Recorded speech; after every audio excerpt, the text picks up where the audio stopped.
This is Nick Nielsen, Mad Scientist of Muscle, and what I've got for you today here is an unboxing of my newest toy here, which is the EVOLPOW P2D Brute Force Power Rack. Now this is a power rack as well as like an all-in-one station. So it's got cables, it's got high pulley, low pulley, it's got a variety of stations attached to the rack itself. So what I'm going to do here is basically unbox this and give you kind of a run through what's included inside the boxes. So this big long box, obviously that's going to be the uprights. I haven't opened it yet, but past results is any indication, is going to be the uprights. So one of the good things, they do have the, I don't even know what you call this, the white, I don't know if it's fiberglass or, no, it can't be fiberglass, it's like strong plastic, but essentially keeps this box on tight. So gonna get in there, and I'm just using scissors for this.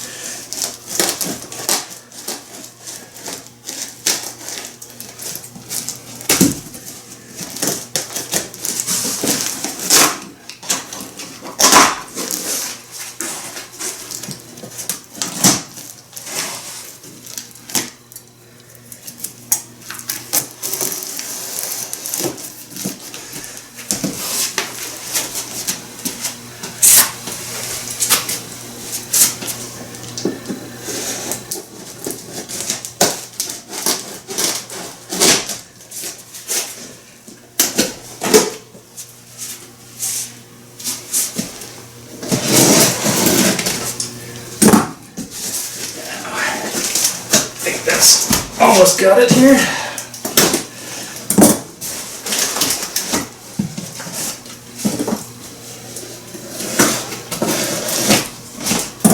Yeah.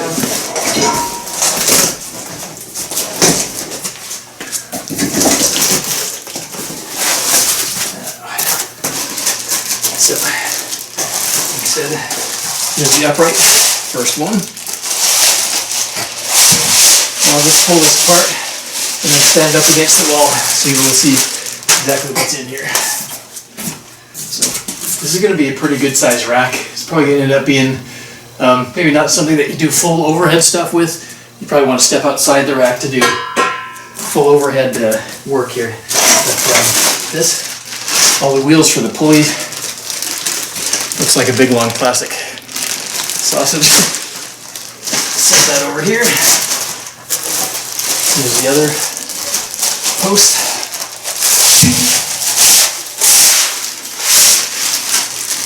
And this is going to be quite a mess when I'm all done. Half the time of putting racks together, I find, is getting the stuff out of the boxes and also getting it organized as to where it all goes, how it fits together. So this is going to be the landmine attachment. You can see this is going to attach onto there, and then this is going to give you a variety of patterns as far as where you want a landmine bar to point. So we'll also, that's going to be one of the later pieces that we attach on probably towards the end. And we've got some of the, that's a rope attachment, so that comes with that as well. Cable handles, ankle strap, and a lot of this stuff. It's not structural, so I'm just going to set that off to the side right now. Some clips. This is the, looks like the rubber stopper for the cable thing, so that you don't, when the trolley for the cable thing goes to the bottom, it doesn't clank onto the frame itself, but the rubber stopper stops it.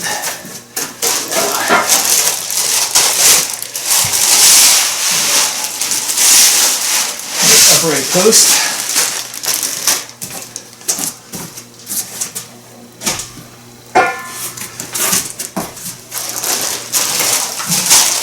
Final upright post.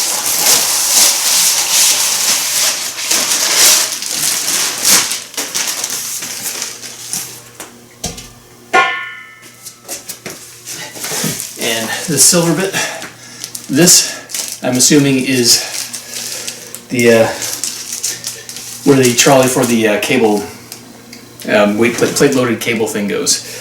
Not 100% sure of that, but basically from what I'm looking at on the diagram, that looks to be the case. So this is going to be on the back of the thing, and the trolley will slide up and down this post, which is a good thing. Some of the cable things that I've seen are actually more freestanding and have like maybe a smaller, skinnier thing, but this one is a nice thick piece here, so I think it's going to come in very handy. Alright, that's box one. Let's casually set that over there. Now, we move on to box number two. And let's bring up the scissors. So again, this thing is very well put together. Obviously in transit, sometimes the cardboard rips, but generally speaking, because these things are so well packed up in here and they're steel, so you're not really going to have any issues with anything breaking, because you know what's inside is not generally fragile. And slice that up here.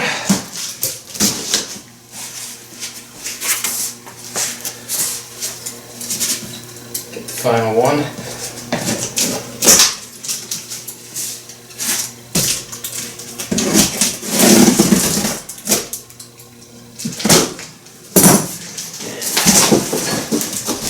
Comes box number two. Now, here we're looking at the cross beams of the rack. So I can tell based on prior experience with putting together racks like this. This is the piece that's going to go on top here. You're going to have the cable that goes around here. I can't even give you that view. Goes around here, comes across, and then comes down. And that's going to attach to the trolley. So I'm just going to set that right there. This is the foot.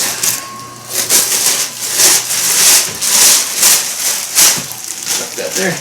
And you can tell this is the foot because these plastic stoppers on the end here are clearly the foot. So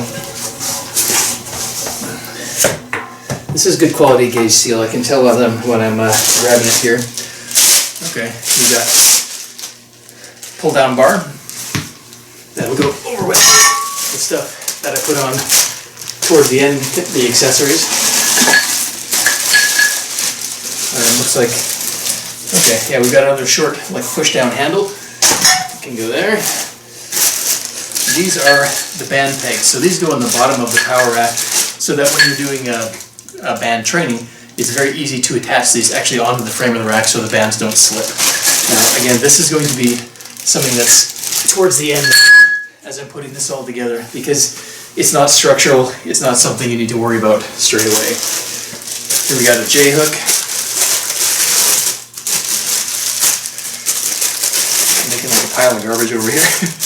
Like half the time is getting stuff out of the bags, half the time is you can't have half and half and half, but a third of the time is getting stuff out of the bags and organized, a third of the time is putting it together, and the other third is cleaning up after what you just did. So this is the J-hook. That's going to basically spin and then sit so that you can rack and unrack the bar very easily. This is one of those things that you can take off and put on. So it's very quick and easy to use as you're training. Now these silver pieces, I'm honestly not sure where these go. Let me look. Okay, now I know. These are the safety the rail bars, the safety rail bars that go on the inside of the rack, so that when you're doing like squats, you can put these underneath. When you're doing bench press, highly important when you're doing bench press to set these properly so that they're just below the very bottom of the bench press. You don't want to get stuck under the bench when you're training at home. That's very, very dangerous. So using a power rack like this, use the safety rails. Please use the safety rails, because if you're training at home and there's no one to help you get out from under the bench press, there are ways you can squeeze yourself out from under it, but if you can't manage to do that, then you literally can die. So if you go through the trouble of buying a power rack, for crying out loud, use the safety rails. And that goes for squats too. I've seen a lot of videos on TikTok and Instagram where people, they have the rails set outside of the power rack, or they have the J-hook set on the outside of the rack, and they're doing squats freestanding, and then they lose the lift.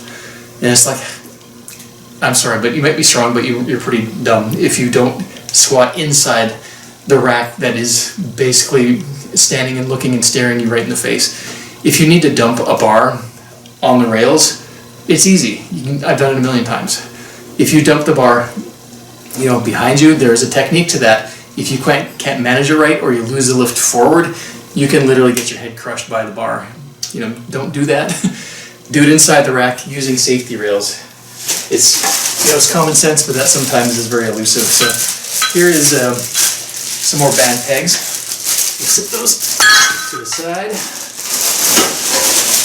Here's, looks like, yeah, this is the other top cross beam. That's my pump. Just toss that in the pile.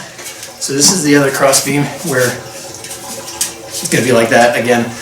Cables are going to go up and across and then down. So structural piece, another J-hook. I don't want to lose that in the garbage pile that I'm making over here. But if I do, that's life. I'm sure it'll turn up. Now, okay, so that's interesting. This is the bottom foot. Now,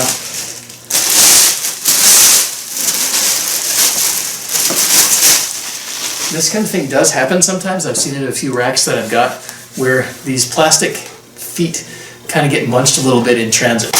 And you can see this piece is broken. I'm sure you can contact the company and they'll send you another one. These are, you know, inexpensive and very easy to replace. So this one came broken. Contact the company if you have the same thing when you get yours, and I'm sure they'll replace it. No problem. It's not a super critical component. I'm not worried about that at all, really. So it's just something that does happen from time to time in transit, because, you know, when they're shipping this stuff over from wherever they're shipping it from, this one's from China, it's going to get shifted around unless it really says fragile, and even then it's probably going to get shifted around.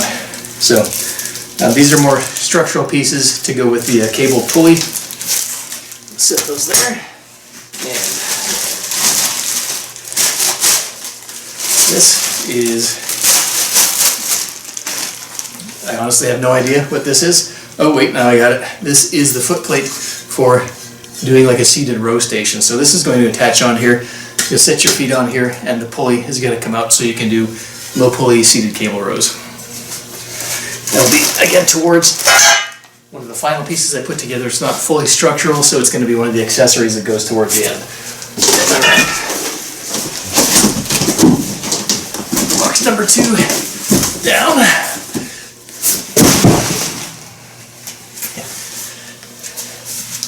Now, third and final box.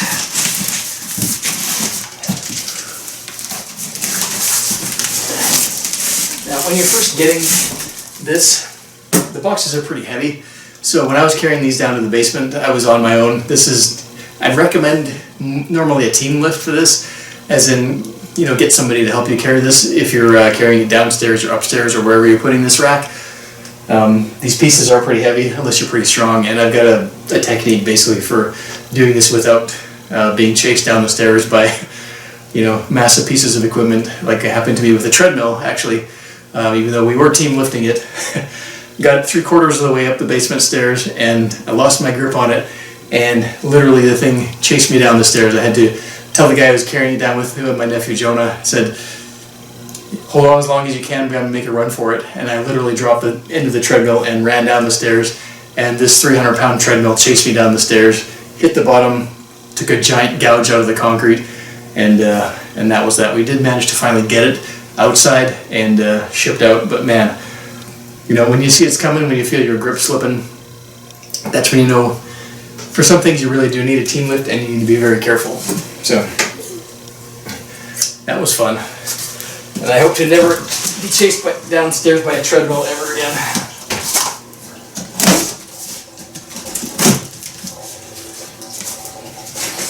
Alright.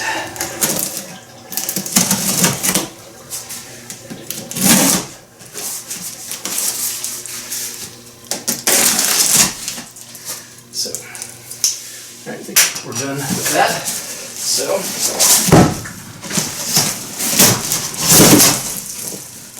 this is the final box. Instructions. Who needs those, right? Trust me, I do. This is the landmine attachment. So the bar end is going to go right through here and then attached to the other piece that I showed you. Again, this is an accessory that's going to be added right after you build the structural part of it. Check that there.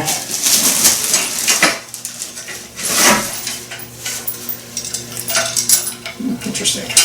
So this is a cable attachment that, because of this pop pin, this is just something that you can move up and down on the vertical upright, so you can determine whether you're using a low pulley, high pulley, medium height pulley, or whatever you height you're looking to do. So it's fully adjustable, and this is the other one.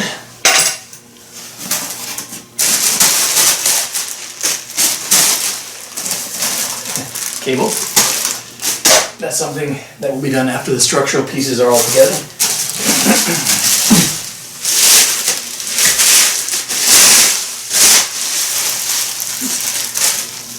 Not sure what just came flying out of there, but hopefully it wasn't alive. Don't think it was. Now, this is going to be one of the cross beams. I think either probably the back one, because the front has pull-up handles on it.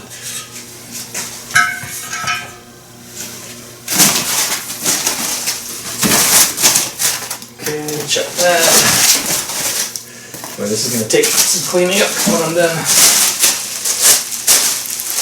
Alright.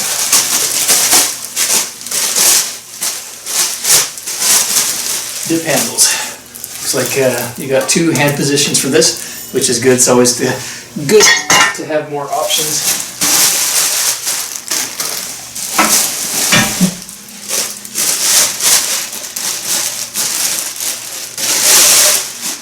Alright, now this, I like the design on that. So when you're putting this together, you can see there's a bit of a downward slope on here. This is clearly the up part of it, because you don't want this like that, obviously, because the weights are going to be more likely to slide off. Now, what I can see here right now, there's little screws here. So if you've got standard weight plates with a 1-inch size, 1-inch diameter, you can actually use a little hex key, unscrew that, slide this collar, this sleeve right off, and there is a 1-inch post under here for smaller whole weight plates. But this size is going to be for Olympic weight plates. And this is basically the trolley that moves up and down when you're using the cable stuff.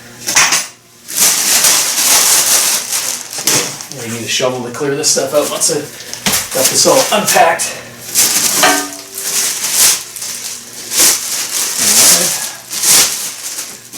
Dip handle, number 2.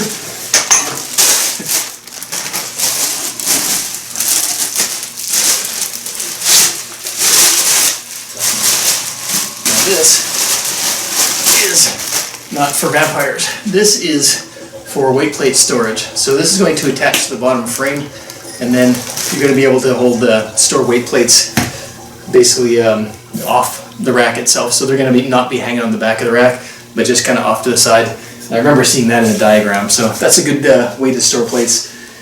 Keep them handy, so you don't have to be running back and forth through a whole weight plate tree. This box, nuts and bolts. One of the things before you really start putting this all together is unpack the nuts and bolts and kind of set them in an organized fashion. That's going to come in very handy once you start putting things together. For any equipment, I also recommend getting a socket wrench. Usually places like this, they have the little kind of prefab wrenches, and those can work pretty well. But having something, that you can just put in there and just wind like that real fast, it's going to save you a lot of time rather than trying to use the little included wrenches. So that's kind of a pro tip for putting stuff like this together most expeditiously. So this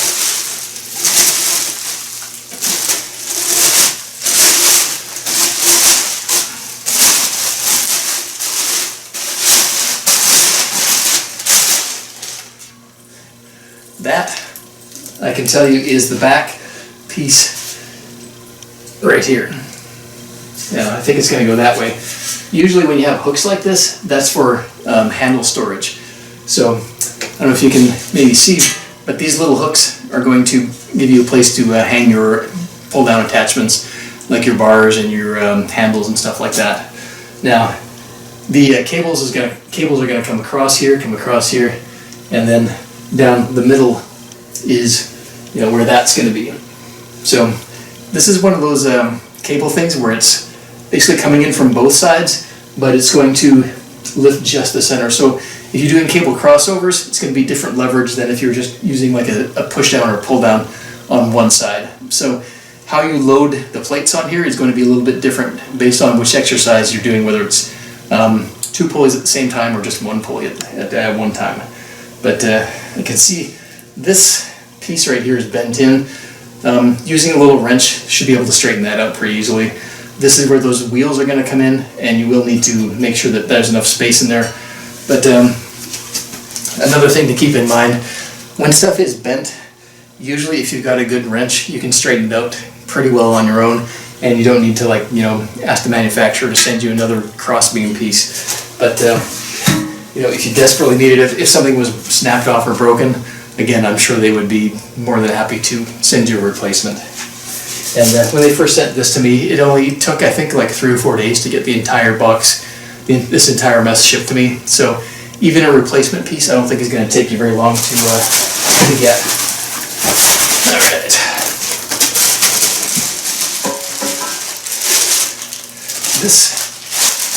This is the side foot for that storage piece. This right here, this is going to go like that, and it's going to be kind of off to the side in the back of the rack, still attached, so it's not going to be flip-flopping at all, but it gets the storage kind of out of the way of the rack. Now, alright. Again, that's my sump pump. So one of the benefits of training in the basement, this is the pull-up part. So this is going to sit at the front of the rack and give you handles, a variety of handles. You can see you got the parallel, you got the angled, you got the front. You can basically take a variety of grips on here. I really like how that's set up. Now, I was thinking I may even actually, it's kind of weird, but when you're doing pull-ups, actually having your hands pointing upwards can actually be even more effective. So I may see, and don't quote me on this, but I may install this upside down just to kind of test that. So I know it works on pull downs. I've never really tried it on pull-ups because I've never had a bar that can sit upside down, but because this is angled like this, I may actually test out, you know, not straight away, I'll put it together right first, but I may test out installing this upside down. It's going to obviously bring it down like 3 or 4 inches, but if I can do actual pull-ups with this handle like that, I think that might be worth experimenting with. So that's just me. Clearly, I would recommend installing it as the manufacturer recommends. Everything I do is at my own risk. So, but I'll definitely give you feedback on that in the future. Now this, ta-da, the final piece. I don't know if I'm saying it right, but this is EVOLPOW, EVOLPOW, and this is the unboxing of the P2D brute force power rack. Now, as you can see, I wasn't kidding about making a mess here. So take a few minutes, clean this up, and kind of get this all more organized before I start putting this thing together. All right, we're making progress. I got the base set up. I've got the 4 uprights set up. Not too bad. The instructions aren't super detailed, but you know, if you put a few things together before, you won't have too much trouble. If you've never put stuff together before, make sure that you're you know, making sure that the holes are in the right place, that the numbered posts here are the ones in the front, and the everything is facing in the right direction. So I've had other equipment I've had installed posts upside down. This is not going to be a problem here. It's very self-explanatory in terms of the orientation. All right, so it's going pretty good. Now, one thing to note that I'm running into is when I'm putting these trolleys on top of the uprights. there is a little bit of a tendency for these plastic pieces to bow in a little bit. So when you're sliding things on, you need to actually set it on and then push these inwards so that they don't catch on the top of the frame. Once you manage that, then they slide on no problem. Right, so I got another installation note here, or assembly note. This, they say in the instructions, to put on after the uprights. I actually say move this to almost the front. So when you're putting together the base, put this piece on here as well, because what I found is I put on the uprights, but then you actually have to loosen these bolts, and then when you loosen those bolts, this gets very unstable here. So you actually have to brace and then put this thing on. So instead of doing the uprights first, actually put this plate storage arm on when you're building the base, then put the uprights on. So it's a bit different than the order in the instructions, but not impossible, but definitely easier to do that before you put the uprights on. So one more quick installation note. Now this is the top crossbeam. What I found is this piece was actually bent a little bit in, so I needed to take the pliers, step on this, and basically pull that just a tiny little bit, but just enough so that it wasn't catching on the top post. Once I did that, then it went in no problem. But just another form note, or another installation note, that if the pieces don't fit, you must quit. Now, basically, if you find that stuff isn't sticking, sometimes it's just that during transit, some of these metal pieces did get bent a little bit. I didn't have to pull it too much in order to get it basically enough bent to slide in no problem. So it's just a good reason to have a good pair of pliers around when you're putting stuff like this together, because of the issues that can happen in transit sometimes. So, once again.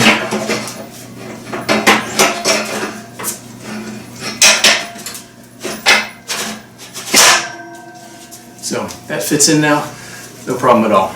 Alright, so about 2 hours in here, and I've got basically the entire frame all set up and tightened up and ready for the cable part to start getting attached here. So overall, it's going pretty smooth. There's just a few pieces that I've had to kind of bend into place, but not a big deal. When you're putting in the top piece that has the cable things on it, be sure that you put the wheels on first before you put it up there. It's so much easier to do these on the ground than doing it once that crossbeam at the back is on top of the unit, essentially. Alright, so if you got this and you're putting it together, there is a bit of a typo here. So I'm going to zoom in here. What you see here, number 48, that's actually not correct, because number 48 on the instructions are these giant bolts, and those are way too big to fit in on this piece for the cables. It's actually these little 45 versus 110 bolts that belong there. So the instructions over here have it right, and that's what I'm going with, but this says to use the giant bolts, and that's definitely not the case. These giant bolts go down below here. Alright, so to get these main cables installed, what you want to do here is actually take this top wheel off. Because what you're going to do is take this bit, and this bit right here is actually what you're going to clip the single handle onto. You're going to put that right here, rest that in, and then put the wheel in on top of that. Now this is going to squish down on there. Once it's set, then you put the bolt in. It's already installed when you get the thing, but it's kind of loose. So you basically just need to uninstall it and then reinstall it. And it's actually easier than I'm demonstrating.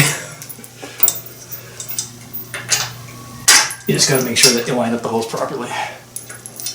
Get that set in, tighten up the bolts, and then you're good to go. Alright, so the next trick you need to know when you're installing the cable system here is once you get this end set up and you've got this properly set over here, you need to actually take this ball bit off, because this is not going to fit through this gap up here. And I'll see if I can aim that up here. This won't fit through that. So what you're going to need to do here is actually take this off, and this is designed to do that. So you can see the bolt here. Take that off, drop it on the floor, make sure you know where it lands, and then this just turns and comes right off. Again, make sure you know where stuff lands, and then just take that off. Then it's very easy to just thread this empty bit through everything. You don't need to unscrew any of the wheels on top. It's really easy to do once you take that bolt off and take the stopper ball off. Alright, so I'm hoping that the company has included extra bolts, because I've got a lot of extra bolts. I've got like 5 extra big bolts and a bunch of washers and some hex nuts here, so hopefully those are extra. I guess we'll find out once I start using it. But I think I've got everything screwed down pretty solidly. Now, I want to kind of run through the pattern that you use with the cables here, because it definitely helps when you know what you're doing with this. So the short cables, there's 2 short cables and 1 long cable included with the package. Short cable attaches to this trolley right here on the back. This runs down through this wheel down here, through that wheel down here, and then over this double wheel attachment essentially. And you'll see what the purpose of that is in a second. And then it just attaches on here. So this bottom short cable is basically just solid anchor. Now, the long cable, the one that where all the action is coming from, is here. So this attaches here, loops up, through, and over top, over again. Then it runs down, and then hooks into this trolley, loops around this trolley here, and then all the way back up, and then over, and then down, and this is the weight trolley. And then it goes basically in reverse.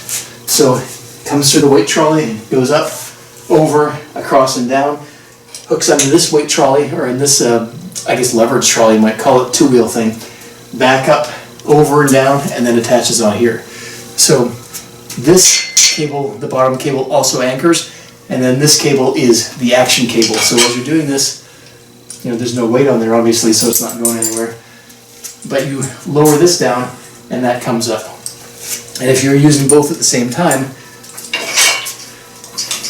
then the trolley comes up based on that, and the weight ratio changes based on how many of these pulleys you're using, whether it's just one or both at the same time. But that is the full installation. I basically just got the accessories to set on here, and I'll show you what that looks like here as well. Alright, so rack assembly is complete. All told, that was about 3 hours and 20 minutes. So not too bad actually, all things considered. If you're familiar with the cable rotating system, it makes it a lot easier. Now, I've got the seated cape row foot plate, got the landmine attachment, dip handles, cables, J-hook safety rails, and accessory storage in the back. Everything is all fully assembled and ready to go. So what I'm going to do here is test this thing out, and I'll be back to you with the full review in the very near future.